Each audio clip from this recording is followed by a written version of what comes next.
पर electricity conservation या energy conservation का लॉ क्या है?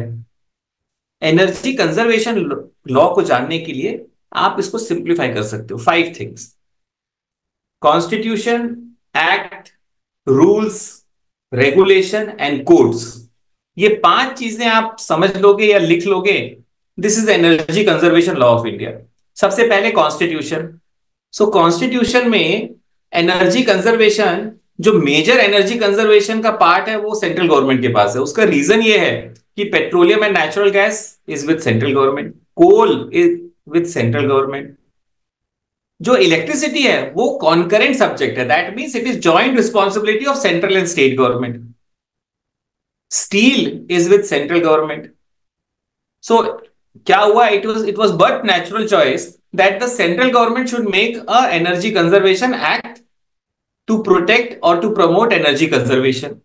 सो सेकेंड पार्ट में आते हैं। अगर आप 5 चीजें हैं एनर्जी कंजर्वेशन लॉ में, तो कॉन्स्टिट्यूशन में तो ये है। सेकेंड, एक्ट में 2 एक्ट्स हैं, एनर्जी कंजर्वेशन एक्ट 2001 एंड दूसरा है the electricity act 2003। Third, rules. Under the energy conservation act 9 rules have been made. अगर 9 रूल्स आप पढ़ोगे, सिर्फ उनकी हेडिंग पढ़ लोगे आप, तो आपको क्लियर हो जाएगा कि रूल्स में क्या है। So let me read the heading. एक रूल है, the energy conservation form and manner for submission of report on the status of energy conservation by the designated consumers, rules 2007। 2 words हैं इसमें important, one is designated consumer and second is status of energy consumption. This rule specifies कि जिस भी consumer को designated consumer कर दिया जाएगा, उस कंज्यूमर को जो एनर्जी कंजम्पशन का जो भी स्टेटस है वो इंफॉर्म करना पड़ेगा गवर्नमेंट को। अब क्वेश्चन ये है कि डेजिग्नेटेड कंज्यूमर कौन है?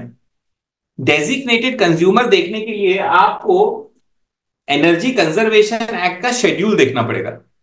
इस शेड्यूल में 15 लो हैंगिंग फ्रूट्स या 15 ऐसी एंटिटीज का नाम है जिनका एनर्जम्पशन बहुत हाई होता है, जैसे aluminium, fertiliser, cement, pulp and paper.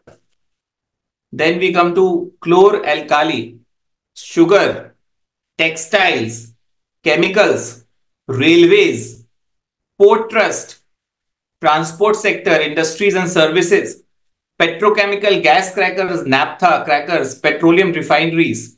14th is thermal power plant, hydel power plant, electricity transmission companies and distribution companies. 15th is commercial buildings or establishment. These companies, these 15 companies are energy intensive industries. From these energy intensive industries, the government can notify designated consumers. These designated consumers, as per the rules, have to provide status how much energy they are consuming. This is the first rule. Next rule is the energy conservation form and manner and time of furnishing information with regard to the energy consumed and action taken on recommendation of accredited energy auditors, rules 2008. Accredited energy auditors. All right. So accredited जो भी energy audit कर रहा है, उसने after the audit अगर कोई recommendation दिया है, so what action the designated consumer has taken, that has to be informed to the government. Second rule. Third rule, the energy conservation manner of holding inquiry, rules 2009. If somebody is not following the compliances, how the inquiry will be held, whether it is investigating officer, whether it is police officer, whether it is an engineer, whether it is the auditor who will hold the inquiry, and what is how in the form, which form the inquiry will be held, it is provided in these rules. Next, whether state electricity regulatory commission, ये लिखा हुआ है rules में. Next is the energy conservation inspection rules. So last rule में ये लिखा था कि इंक्वायरी कैसे होगी, एडजुडिकेटिंग ऑफिसर करेगा या कोई और करेगा. इस रूल में लिखा हुआ है कि अगर इंस्पेक्शन करना है कंपनीज का, डेजिग्नेटेड कंपनीज का, तो इंस्पेक्शन कैसे होगा. Next is the energy conservation norms and standards for designated consumer form from time within which and manner of preparation and implementation of scheme, procedure for issuance or purchase of energy saving certificate, and value of per metric ton of oil equivalent of energy consumed. इस rule में दो तीन words important है. एक word ये है पर metric ton of oil equivalent. Metric ton of oil equivalent. इसने क्या करा, इस रूल ने कमोडिटी बना दिया एनर्जी कंजर्वेशन को. जैसे ही आप डिफाइन कर लेते हैं क्वांटिटी, मेजरमेंट कर लेते हैं, तो वो एनर्जी कंजर्वेशन कमोडिटी बन जाता है. Number one.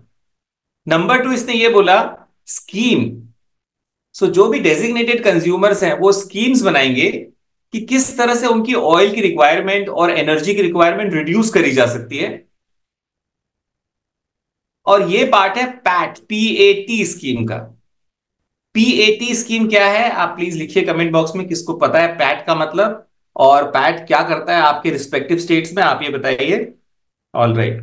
नेक्स्ट रूल है the energy conservation partial risk guarantee fund for energy efficiency rules. All right. Next is the Energy Conservation Venture Capital Fund for Energy Efficiency Rules. Then we have the Energy Conservation Building Code Rules. All right. ये है, there are 9 rules. Okay.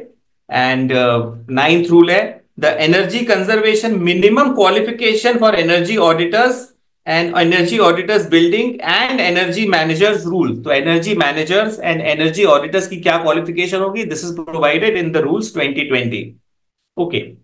So let us come back कि conservation law का मतलब क्या है. 5 चीजें हैं. Constitution, second is act, 2 acts हैं. तीसरा है rules. So there are 9 rules. Fourth is regulations. Regulations are made in this case by Bureau of Energy Efficiency. तो Bureau of Energy Efficiency में 13 प्लस रेगुलेशंस बनाए हैं. 13 प्लस रेगुलेशंस में let us see कि किस किस तरह के रेगुलेशंस हैं which Bureau of Energy Efficiency has made. एक है Bureau of Energy Efficiency electric ceiling type fans regulation 2022. मतलब इलेक्ट्रिक सीलिंग फैन अगर कोई भी बना रहा है तो उसकी स्टार रेटिंग कैसे होगी वो बताएगा. Next is bureau of energy efficiency ballasted LED lamp regulation 2017. तो लेड लैंप की एफिशिएंसी के बारे में बात हो रही है. Third, BEE household frost free refrigerator regulation 2009. Then BEE distribution transformer regulation 2009. जो डिस्ट्रीब्यूशन ट्रांसफॉर्मर का regulation was amended in 2022. Then BEE room air conditioners regulation 2007. So आप अपने घर में जो एयर कंडीशनर देखते हैं, so I don't know whether you can see, इसमें इस एयर कंडीशन में एक ऊपर एक स्टिकर लगा रहता है. All right. So that sticker is in terms of the BEE rules. Then there is a colour television का रूल है 2016 का. फिर उसके बाद जो इलेक्ट्रिक वाटर हीटर, जब आप नहाते हैं जो वाटर हीटर यूज होता है उसका रेगुलेशन है. इस तरह के और उससे related around 13 plus regulations bureau of energy efficiency ने बनाए. All right. इसके अलावा जो 5th कंपोनेंट है वो है codes. So energy efficient buildings के लिए 2 कोड्स बनाए गए. एक कोड था एनर्जी कंजर्वेशन बिल्डिंग कोड 2017 और दूसरा है eco Niwas Samhita 2018. That is energy conservation building code for residential building. So ये 2 codes, whenever there is a construction of building, whether it is residential building, whether it is a commercial building, जहां पे 100 kilowatt hour से ज्यादा का demand है या connected load है, there this has to be utilised. इसको अभी रिवाइज करा जा रहा है और उसको चेंज करके अभी नया कोड रिलीज करा गया है जिसको बोलते हैं इको निवास संहिता 2024. लेटेस्ट आया है जिसका ड्राफ्ट रिलीज हुआ है पिछले महीने. You can go to that draft and give your suggestions and amendments before finalising the same.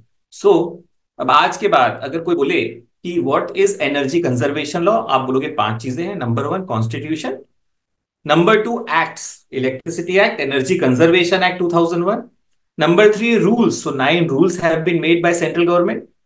Number 4 is regulations, so 13 plus regulations have been made by Bureau of Energy Efficiency. And number 5 is codes, so there are 2 codes. One is Energy Conservation Building Code 2017, second is Eco Niwas Samhita, that is for Residential Building Code 2018.